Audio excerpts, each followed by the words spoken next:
하나님께 영광 돌린 육여전도의 귀한 찬양 감사드립니다. 자, 오늘 말씀의 제목은 다 아시겠죠? 신망입니다. 네, 이 단어를 글자 하나하나 풀어보자면 믿음과 소망이 됩니다. 우리에게 익숙한 신망의 믿음, 소망, 사랑 가운데 바로 두 가지에 해당되는 것이지요. 그런데 이 단어를 이제 모아서 한 단어로서 찾아보면 국어 사전에서는 이렇게 정의하고 있습니다. 믿고 기대함, 그런 믿음과 덕망. 그런데 저는 오늘 이 단어를 조금 달리 풀어보려 합니다. 그리고 그 과정에서 하나님이 우리에게 말씀하시는 바를 깨닫고 함께 그 은혜를 나누고자 합니다. 오늘 말씀은 우리가 잘 알고 있는 내용입니다. 한 아버지에게 귀신 들린 아들이 있었습니다.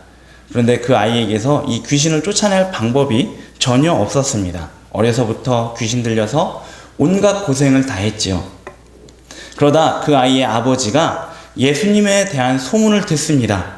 그리고 예수님께 아이를 데리고 가면 혹시 고침받을지 모르겠다 라는 생각을 하게 되지요. 그리고 가서 마침내 예수님을 만나서 고침을 받는다는 내용입니다. 이 내용을 보면 우리는 예수님의 크신 능력을 가지고 계심을 봅니다. 그리고 내심 내 삶에서도 그러한 능력을 경험하고 나에게 닥친 어려움과 문제들을 해결할 수 있기를 바랍니다. 이러한 바람은 오늘 본문 마지막 구절, 이르시되 기도 외에 다른 것으로는 이런 종류가 나갈 수 없느니라를 통해 우리를 기도의 자리로 나아가게 합니다. 그래서 우리는 예수님의 이름으로 간절히 기도합니다. 예수님이 능력을 발하셔서 내가 겪고 있는 문제를 해결해 주시기를, 그 어려움에서 벗어나게 해 주시기를 정말 간절히 간구합니다. 성경을 보면 하나님이 당신의 백성들의 기도를 들어주시며 모든 어려움과 문제에서 건져내 주시는 것을 볼 수 있습니다. 또 하나님이 그런 기도를 하라고 말씀하시는 것도 우리는 살펴볼 수 있습니다. 그러니 우리가 이렇게 기도하는 것이 잘못된 것은 아닙니다. 우리가 만나는 어려움이나 문제 가운데서 하나님, 당신의 능력을 보여주세요. 하나님, 이 어려움에서 우리를 건져내 주세요. 기도하는 것 올바른 것입니다. 그러나 오늘 본문을 읽고 묵상하며 그런 결론을 얻는 것은 문제가 됩니다. 왜냐하면 오늘 본문은 단순히 기도를 통해 마음의 소원을 이루며 어려움을 해결하라는 내용이 아니기 때문입니다. 자, 그렇다면 오늘 본문에서 하나님이 우리에게 말씀하시고자 하는 것은 무엇이겠습니까? 이제 본문을 함께 이해하며 그것을 찾아보고 우리 신앙을 한번 점검해 보려 합니다. 오늘 말씀에서 우리가 집중해서 보아야 할 대상은 모두 셋입니다. 한 분은 바로 예수님입니다. 그리고 다른 하나는 제자들이고 마지막 하나는 아버지입니다. 먼저 본문에 나타난 예수님의 모습을 이렇게 살펴보려 합니다. 오늘 본문에서 예수님을 처음으로 나타내는 말은 14절에 앞부분에 나오는 그들입니다. 여기에는 예수님을 비롯해서 그분이 높은 산에 데리고 가신 베드로, 야고보, 요한이 포함되지요. 이 그들에 분명 예수님이 함께 들어있지만 아직 명확하게 드러나지는 않습니다. 그분이 눈에 띄게 드러나는 것은 바로 15절에서입니다. 여기서 예수님은 다른 사람들이 아닌 무리들, 좀 더 구체적으로는 아버지 및 그와 함께 있는 사람들에게 발견되십니다. 그리고 무리를 대면하신 예수님은 처음에 무리에게 이렇게 물으십니다. 너희가 무엇을 그들과 변론하느냐? 여기서 너희는 예수님을 대면하고 있는 무리입니다.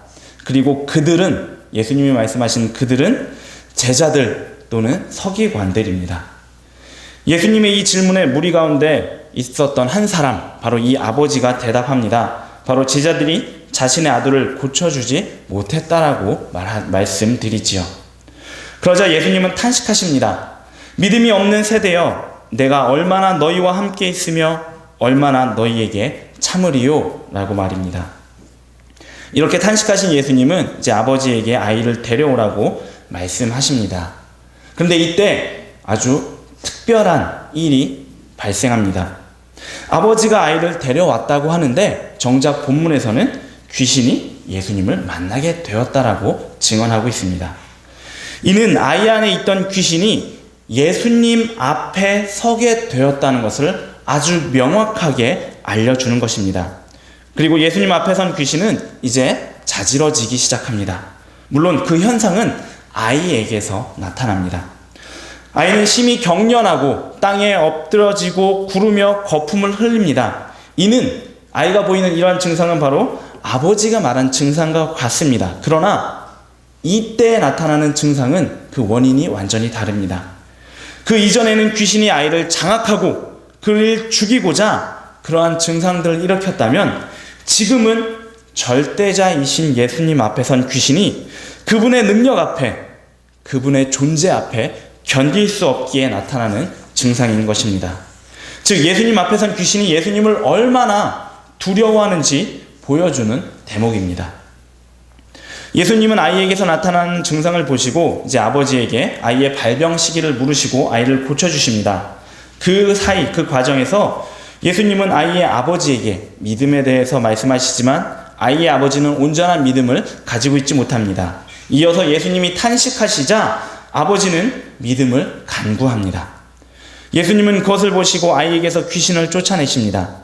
귀신이 쫓겨나가자 아이가 죽은 것처럼 됩니다. 아니 어쩌면 죽었을지도 모릅니다. 중요한 것은 예수님이 그의 손을 잡고 일으키시자 그 아이가 다시 일어나게 되었다는 것입니다. 이 모든 일을 마치신 후 예수님은 이제 집에 들어가셨고 제자들이 예수님께 여쭈었습니다. 왜 우리는 귀신을 못 쫓아냈습니까? 라고 말이죠. 이 질문에 예수님은 기도 외에 다른 것으로는 이런 종류가 나갈 수 없느니라고 대답하십니다. 근데 예수님의 이 말씀에 많은 성도님들이 종종 오해하는 부분이 있습니다. 바로 이런 종류, 예수님이 말씀하신 이런 종류를 믿음의 능력이 나타나는 어떤 한 종류로 이해한다는 것입니다. 여기서 말하는 이런 종류는 그런 믿음의 능력이 아니라 바로 귀신을 말하는 것입니다. 그래서 이 부분을 표면적으로 이해하기 쉽게 옮겨본다면 오직 기도로 귀신을 쫓아낼 수 있다가 됩니다. 이것이 본문에 나타난 예수님의 모습입니다. 우리가 이 예수님의 모습에 주목해야 할 이유는 아주 분명합니다. 예수님이 우리의 믿음의 주님이시며 우리의 믿음을 온전하게 하시는 분이시기 때문입니다. 그러니 그분을 주목하며 그분께 나의 시선을 둘 때에 오늘 본문에 나타난 놀라운 은혜를 경험하게 됩니다. 그런데 그 은혜는 우리가 생각하는 것처럼 어떤 놀라운 기적, 어떤 이적, 아이에게서 귀신이 나가는 것, 이것이 아닙니다. 물론 이것도 있긴 하지만 좀 더 본질적인 은혜는 이것이 아닙니다. 자, 그렇다면 본질적인 은혜 무엇일까요? 자, 다른 두 대상을 주의 깊게 살펴보며 그것이 무엇인지 함께 알아가 보겠습니다. 다음으로 살펴볼 대상은 바로 예수님의 제자들입니다. 그런데 그들에게서 볼 수 있는 모습은 그들이 가지고 있는 타이틀, 바로 예수님의 제자라는 그 타이틀을 생각할 때 참 어이없는 모습입니다. 우선 제자들이 처음으로 언급되는 곳은 14절입니다. 그런데 이 14절을 15절과 이어서 볼 때 우리는 매우 이상한 장면을 상상해 그려 볼 수 있습니다. 마가복음 9장 2절에서 13절에는 예수님이 베드로와 야고보와 요한 이 세 제자를 데리고 높은 산에 가셔서 변형되시는 사건이 나옵니다. 여기서 세 제자만 언급되었다는 것은 이제 남은 9명의 제자는 산 아래쯤에서 예수님을 기다리고 있었다는 것을 우리에게 시사해 줍니다. 그런데 그들은 산 아래에서 예수님을 기다리고 있었는데 정작 예수님이 돌아오셨을 때, 예수님이 그들에게 오셨을 때에 그 9 제자들은 예수님이 오신 것을 깨닫지 못합니다. 그저 눈앞에 있는 서기관들과 변론하는데, 그들과 논쟁하고 다투는 데만 집중하고 있었지요. 물론 그들이 서기관들과 논쟁을 하게 되고 그들과 다투게 된 이유는 나름대로 추측해 볼 수 있습니다. 한 아이의 아버지가 왔습니다. 아이를 데리고요. 아이에게 귀신이 들렸다고 고쳐달라고 요청을 합니다. 그러나 제자들은 그 아버지의 요청대로 아이를 고쳐주지 못합니다. 그런데 이때 하필이면 서기관들이 나타납니다. 그러면서 제자들을 비방합니다. 아, 너희가 예수의 제자라며? 너 예수를 따른 지 꽤 됐다며? 그런데 하나도 못 고치네? 아무런 능력도 없네? 예, 여기까지는 제자들도 할 말이 없을 것입니다. 그런데 서기관들이 아마도 그 제자들의 무능함을 빗대어 이제는 싸잡아서 그들의 스승이신 예수님도 비방하기 시작합니다. 예수 소문이 다 헛것이야, 다 가짜야, 이렇게 이야기하기 시작하자 제자들이 그 서기관들과 토론하고 다투고 논쟁하기 시작합니다. 그런데 이 부분에서 중요한 것은 역시 제자들이 논쟁을 했다. 예수님이 그렇게 서기관들의 입에 오르내리는 것에 의분을 일으켜서 그들과 다투었다. 이것이 아닙니다.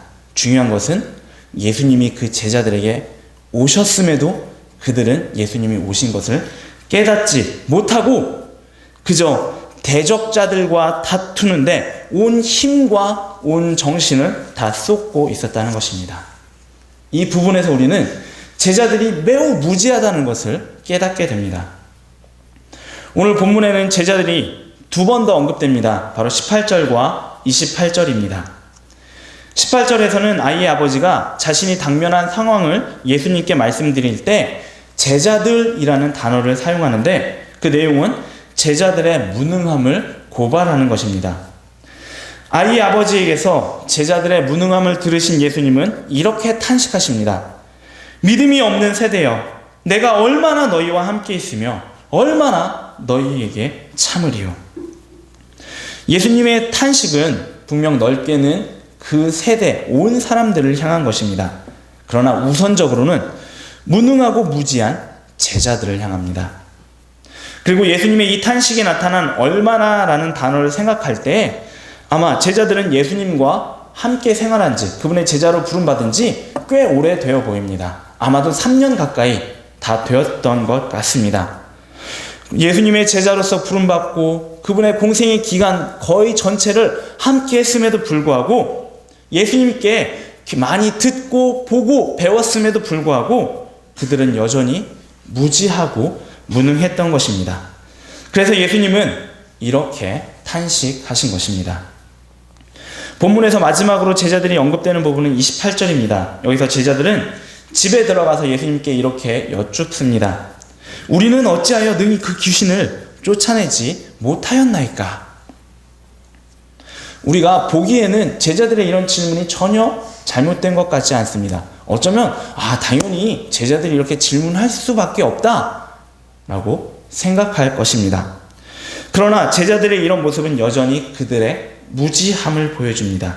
이후에 말씀드리겠지만 제자들은 오늘 본문 바로 이 사건을 통해 예수님께서 가르치시고자 한 것을 깨닫지 못하고 그저 기적과 능력 체험에만 집중했던 것입니다. 그러니 그래도 우린 예수님의 제자인데 왜 귀신을 못 쫓아냈죠?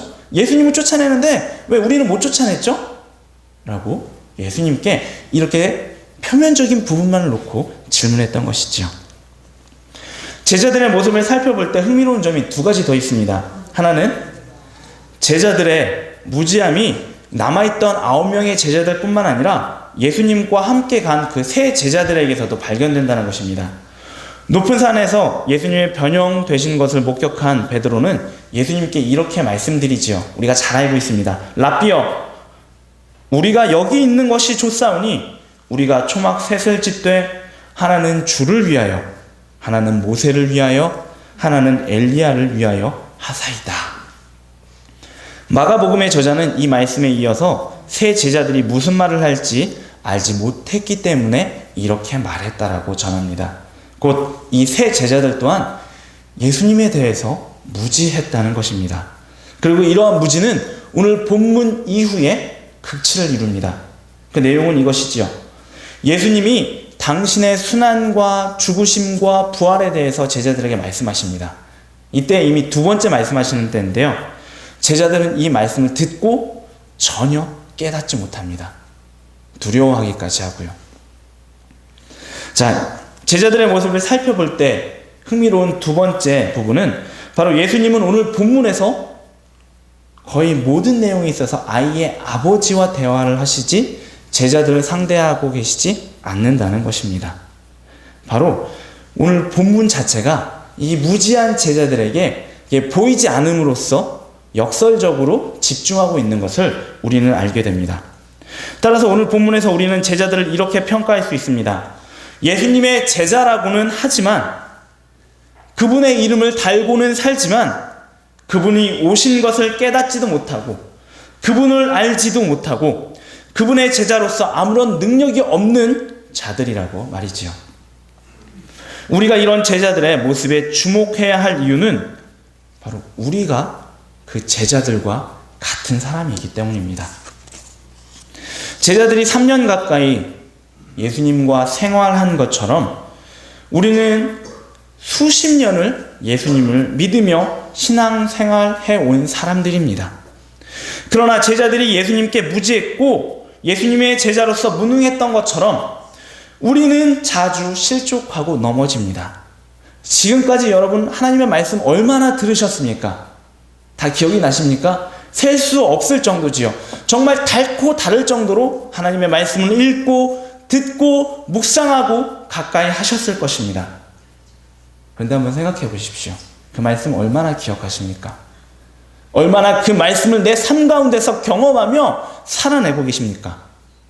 그렇게 하고 있다 자신있게 말하지 못하실 것입니다.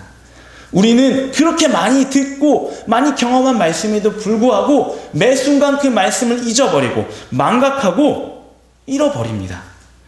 그리고 우리의 믿음은 시시때때로 무너집니다. 아주 큰 문제 앞에, 큰 어려움 앞에, 세상 앞에 수도 없이, 셀 수 없이 쓰러지고 넘어집니다. 따라서 우리는 제자들에게서 우리의 부족한 모습을 보아야 합니다. 바른 진단이 바른 해결책을 가져오기 때문이죠. 우리 안에 있는 제자들의 모습을 결코 부정해서는 안 됩니다. 제자들은 그것을 인정하지 않았고 그저 능력 행하지 못하는 것으로만 보았지만 실상은 그들에게 믿음이 없었던 것입니다. 왜요? 예수님이 이 말씀을 듣고 하신 탄식을 통해 알 수 있습니다. 믿음이 없는 세대예요. 이 부분에서 우리는 우리가 제자들과 다르지 않다고, 나 또한 믿음이 없다고, 내가 가진 믿음 정말 보잘것없다고 하나님께 인정하고 고백해야만 하는 것이죠. 그럴 때 믿음 없음의 문제를 해결할 수 있는 실마리를 찾게 됩니다. 이제 오늘 본문에서 우리가 주목해야 할 마지막 대상에 이르렀습니다. 그는 귀신 들린 아이의 아버지입니다. 그는 아이를 가지는 오랜 세월 걱정과 근심에 휩싸였습니다. 귀신 때문에 아이가 죽을 뻔한 것을 여러 번 넘겨야 했고 아이의 몸이 상해가고 서서히 죽어가는 것을 옆에서 바라볼 수밖에 없었기 때문입니다. 저는 이제 아이를 생기고 아이를 키우다 보니까 이 심정을 조금씩이나마 이해하게 됩니다. 아이가 옆에서 나의 어떤 도움도 줄 수 없는 상황에서 죽어간다. 너무나 괴롭고 두렵고 그저 오히려 내가 죽어가고 싶어하는 그런 심정이 분명 이 아이의 아버지에게 있었을 것입니다. 그러던 중에 그 아버지가 예수님의 소문을 듣습니다. 병든 자를 고쳐주신다는 소문, 죽은 자를 살리신다는 소문, 풍랑을 잔잔케 하셨다는 소문, 정말 많은 사람들을 먹이셨다는 소문, 이런 것들을 다 듣게 되죠. 그리고 그런 소문을 통해 한 가지 소망을 갖습니다. 혹시나 그분을 만난다면 이 아이를 고칠 수 있지 않을까? 이 땅에 있는 모든 사람들, 내 주위에 있는 모든 사람들, 의원들, 종교 지도자들까지 포기한 이 아이, 혹시 예수님 만나면 고침받을 수 있지 않을까 생각한 것이지요. 그래서 아이를 데리고 예수님을 찾아옵니다. 그런데 정작 예수님의 소문을 듣고 찾아간 곳에는 예수님은 계시지 않습니다. 곳에는 오직 9명의 제자만 있었을 뿐입니다. 안타까움을 느낄 그때 소문의 그분을 만난다라는 기대와 소망을 가졌다가 그것이 이루어지지 않았을 때 매우 큰 안타까움을 갖습니다. 그런데 그때 다시 하나의 소망이 그에게 찾아듭니다. 그래도 여기 있는 9명이 그 소문의 예수님의 제자들인데 예수님처럼 병자를 고칠 수 있지 않을까? 예수님처럼 귀신을 내쫓을 수 있지 않을까? 그리 생각한 것입니다. 그래서 그 아버지는 제자들에게 아이 고쳐줄 것을 요청합니다. 그리고 제자들은 자신들에게 믿음이 없다는 것을 깨닫지도 못하고 자신들이 예수님을 모른다는 것을 알지도 못하고 그 요청에 응합니다. 그러나 그 결과는 뻔하지요. 믿음이 없기에, 예수님을 알지 못하기에 아이에게서 귀신을 내쫓지 못하게 됩니다. 그 일로 인해 아버지는 이제 제자들의 무지와 무능을 비판하게 됩니다. 또한 그들의 무능과 무지로 말미암아 저들의 스승 또한 아마 그럴 거야 라고 생각하며 예수님의 능력을 의심하게 되고 소문을 통해 그나마 형성된 예수님에 대한 믿음이 산산이 흩어지게 되죠. 그저 서기관과 제자들이 다투는 모습만 바라보고 있을 뿐입니다. 바로 그때 예수님이 나타나십니다. 함께 있던 무리들의 증언으로 그분이 예수님이라는 사실을 알게 되었고 이 아버지는 이제 그분 예수님께 뛰어갑니다. 그리고 그분의 질문에 대답하며 그분의 탄식, 제자들 향한 탄식을 듣습니다. 이어서 그분이 말씀하시는 대로 아이를 예수님께 데리고 옵니다. 그런데 이때 아이가 다시 발작을 시작합니다. 귀신이 그를 격렬하게 하며 땅에 엎드러지게 하고 구르며 거품을 물게 하자 아버지는 죽을 것 같은 근심과 걱정을 하게 되죠. 그래서 예수님의 둘째 질문에 정신없이 대답하며 그분께 자신의 소원을 아뢰입니다. 무엇을 하실 수 있거든 우리를 불쌍히 여기사 도와주옵소서. 이 말씀을 통해 우리는 아버지의 무능과 무지를 볼 수 있습니다. 그는 예수님의 소문을 들었지만 예수님에 대한 온전한 믿음을 갖지 못했던 자입니다. 더욱이 제자들의 무지와 무능을 통해 예수님 또한 별 볼 일 없을 것이라고 생각도 했을 것입니다. 그저 눈앞에 소문의 그분이 계시니 지푸라기라도 잡는 심정으로 이렇게 고백한 것일 뿐입니다. 무엇을 하실 수 있거든. 자, 이 아버지의 말에 예수님이 다시 한번 탄식하십니다. 할 수 있거든이 무슨 말이냐? 믿는 이에게는 능치 못할 일이 없느니라 라고 이렇게 탄식하셨던 것이죠. 예수님의 이 말씀을 들은 아버지는 이제 울부짖습니다. 그는 예수님께 이렇게 기도합니다. 내가 믿나이다. 나의 믿음 없는 것을 도와주소서. 그는 자신이 예수님에 대한 믿음이 없다는 것을 알게 되었습니다. 혹시나 가지고 있었다고 착각했을지 모르겠지만 예수님의 탄식과 예수님의 말씀을 통해 자신에게 예수님에 대한 어떠한 믿음도 없다는 것을 알게 됩니다. 또한 그 자리에서 자신이 어떠한 노력을 하더라도 어떠한 시도를 하더라도 그러한 믿음을 만들어내거나 소유할 수 없다는 것도 깨닫게 됩니다. 그러나 예수님의 말씀에 하나의 소망을 갖습니다. 그래서 그는 예수님께 고백합니다. 예수님, 제가 믿습니다. 예수님, 제가 믿습니다. 그런데 제게 사실 믿음이 없습니다. 그러니 예수님, 제 믿음 없는 것을 도와주옵소서. 이렇게 기도한 것입니다. 단순한 기도가 아니고요. 울부짖으며 발악하며 기도한 것입니다. 아무런 숨김없이 자신에게 예수님에 대한 난 당신에 대한 아무런 믿음이 없습니다 라고 적나라하게 아뢰며 예수님의 본질적인 도움을 간구한 것입니다. 바로 믿음 주세요, 예수님. 당신이 하신 말씀, 당신이 하신 그 모든 일 통해서 당신을 믿을 수 있는 그 믿음을 제게 허락해 주십시오 라고 간구한 것입니다. 자, 이 기도를 끝으로 오늘 본문에서 아버지는 더 이상 등장하지 않습니다. 그러나 예수님이 아이에게서 귀신을 내쫓으신 것을 통해 아버지의 기도를 들어주셨다는 것을 우리는 잘 알고 있습니다. 그런데 이 부분에서 우리가 주의 깊게 봐야 할 것이 있습니다. 이 아버지가 예수님 앞에 최종적으로 한 기도는 아이를 고쳐달라는 기도가 아니었다는 것입니다. 처음에는 그러했습니다. 처음에는 아이를 고쳐주십시오. 당신 뭐 할 수 있으면 제발 우리 좀 도와주십시오. 이 아이 귀신 들렸는데 이 아이에게서 귀신을 내쫓아 주십시오 라고 기도했습니다. 그러나 예수님의 탄식을 듣고 예수님의 말씀을 들은 이후에는 이 아버지의 기도의 내용이 바뀝니다. 저 믿음 없습니다. 근데 당신을 믿게 해주십시오. 이렇게 바뀌어버리는 것이죠. 따라서 예수님께서 이 아버지의 기도에 응답하셨다는 것은 본질적으로 이 아버지에게 예수님을 향한 믿음을 허락해 주셨음을 의미합니다. 그리고 그와 더불어 그 아버지에게 있는 아들, 그에게서 귀신을 내쫓아 주신 것입니다. 이 아버지가 한 기도, 이것이 바로 오늘 말씀의 제목인 신망입니다. 곧 믿음을 바라는 것, 믿음을 간구한다는 것이지요. 이 기도가 예수님께서 오늘 말씀하시는 기도입니다. 오직 믿음이야말로 기도의 내용이며 간구의 대상이라는 것이죠. 바로 여기에 우리가 이 아버지에게 주목해야 할 이유가 있습니다. 사실 이 아버지는 아까 말씀드린 것처럼 제자들과 다르지 않는 사람입니다. 예수님에 대해서 무지했습니다. 어찌 보면 제자들보다 더 무지할 수밖에 없는 사람입니다. 그리고 제자들보다 더 무능했던 사람입니다.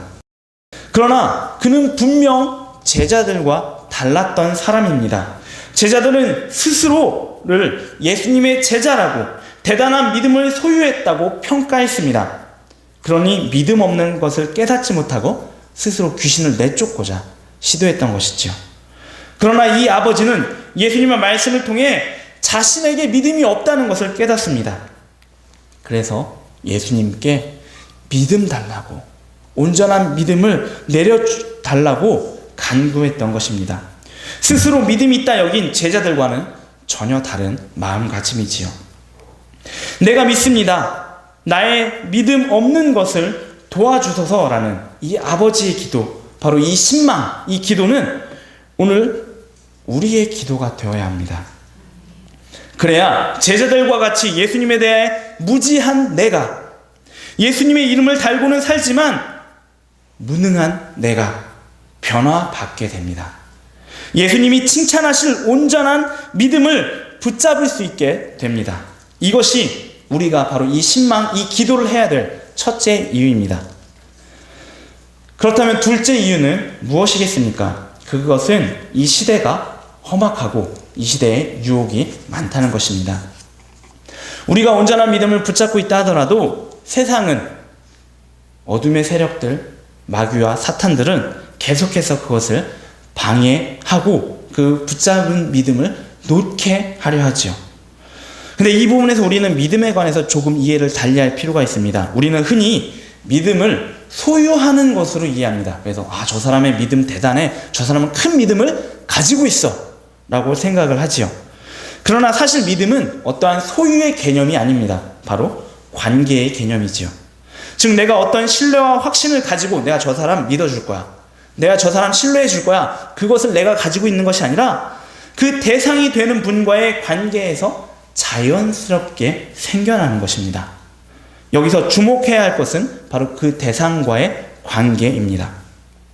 따라서 세상이 우리의 믿음을 방해한다고 할 때 그것은 우리에게 있는 그 믿음을 너 믿음 가지고 있지, 그것을 내가 뺏어갈 거야, 이것이 아니라 하나님과 나의 관계, 이 관계를 다른 관계로 대체하고 돌리려 한다는 것입니다. 그래서 하나님보다 다른 것에 더 깊이 관여하게 하고 더 관심을 두게 합니다. 그럼으로써 하나님으로부터 점점 더 멀어지게 하는 것이지요. 자, 이것을 손을 잡는 비유로 설명드리면 좀 더 쉽습니다. 믿음을 가졌다는 것은 하나님이 이렇게 내미신 손을 잡는 것을 의미합니다. 이로써 관계가 형성되는 것이고 믿음이 자라나기 시작하고 믿음이 굳건해집니다. 그러나 세상은 하나님의 손을 붙잡고 있는 우리에게 달콤하고 즐겁고 쾌락적인 것을 보여주며 그분의 손을 놓고 눈앞에 있는 세상의 것을 잡으라고 유혹합니다. 이러한 유혹은 시대가 갈수록 더해져 가지요. 사실 이러한 유혹은 매우 큰 것입니다. 너무나 두렵고 힘든 것이지요. 그래서 사람이 이것을 견뎌낼 수도 이겨낼 수도 없습니다. 그러나 신망, 이 기도를 드리는 자라면 조금 다릅니다.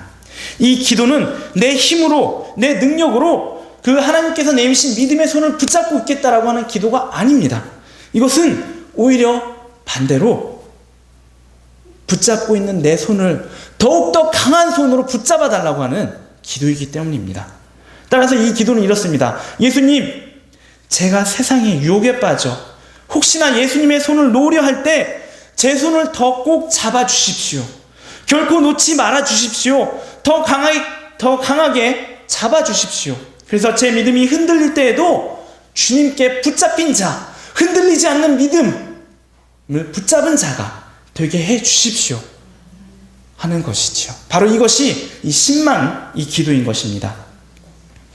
이 시대에 신망을, 이 기도를 해야 할 마지막 이유는 예수님이 우리의 믿음 없음을 도와주실 때 우리의 삶에 정말 놀라운 일이 일어나기 때문입니다. 그 일은 바로 우리의 이러한 연약한 믿음, 부실한 믿음, 부족한 믿음에도 불구하고 하나님께서 주시는 구원의 은총을 경험하는 것입니다. 이런 사실을 우리가 예수님이 말씀하신 부분을 통해 알 수 있는데, 믿는 자들에게는 모든 것이 가능하다라는 이 말씀을 통해서 알 수 있습니다. 이 모든 것이 가능하다라는 이 문구를 신약성경에서 찾아보면 딱 3번 나옵니다. 그 중에 한 번이 오늘 본문에 나타난 것이고요. 나머지 2번은 하나님께 쓰입니다. 근데 우리가 잘 알고 있다시피 모든 것이 가능, 보통 전능이라고 하죠. 이것은 사람에게 쓰일 수 있는 단어가 아닙니다. 그래서 어찌 보면 오늘 본문에서 믿는 자들에게 모든 것이 가능하다, 무엇인가 이상하게 보이기도 합니다. 그러나 이것이 그렇지가 않습니다. 왜냐하면 믿는다라고 할 때 아까 말씀드린 것처럼 내가 무엇인가 능력을 소유하고 내가 무엇인가 그분을 신뢰할 능력을 가지고 있는 것을 의미하는 것이 아니라 하나님께서, 예수님께서 잡아주시는 것을 의미하기 때문입니다. 그분이 우리를 잡아주시기 때문에 전능하신 하나님, 그분의 손을 맞잡고 있기 때문에 모든 것이 가능한 것을 경험하게 되는 것입니다. 믿는 자에게 능력이 있는 것이 아니라 그를 잡고 계신 하나님께 그러한 능력이 있는 것이지요. 자, 또한 이 하나님의 전능, 이 모든 것이 가능하다는 이 단어는 특별히 마태복음에서 하나님의 구원 사역과 관련해서 사용됩니다. 좁은 문이라는 비유 잘 아시지요? 그 비유에서 사용되는데 예수님이 이렇게 말씀하십니다. 사람으로서는 불가능하지만 하나님은 다 하실 수 있다 라고 말씀하시지요. 근데 이것이 다른 것이 아니라 하나님이 구원하실 수 있다 라는 이 말씀을 하시는데 사용하시는 것입니다. 따라서 하나님께서 우리에게 주시는 그 믿음, 우리의 믿음을 도와주실 때 우리는 하나님께서 주시는 그 본질적인 은혜, 그 본질적인 은총, 곧 구원의 은혜를 경험하게 되는 것입니다. 그리고 그 구원해 주시는 그 은혜와 더불어 오늘 본문에 나타난 것처럼 우리 눈에 확 띄는 부분이지요. 이 세상 가운데서 하나님이 도와주시고 하나님이 보호해 주시고 하나님이 감싸 주시는 은혜도 경험하게 되는 것입니다. 하나님은 오늘 우리에게 신망을 말씀하십니다. 하나님께 다른 것을 구하는 것이 아니라 우리의 믿음 없음을 도와달라고, 나의 이 작은 믿음을 온전하게 해달라고 기도하라고 하나님은 말씀하십니다. 우리가 그렇게 기도할 때 하나님은 우리에게 믿음을 내리시며 온전한 믿음의 관계를 가지게 하사 매일매일 구원의 은총을 우리 삶에 내려주신다고, 또한 우리 삶 가운데 만나는 어려움들도 하나님께서 친히 해결해 주신다고 말씀하십니다. 오늘 우리에게 주신 이 말씀을 믿으시고 지금부터 매일매일 믿음을 간구하는 저와 여러분 되시기 바랍니다. 함께 기도하겠습니다.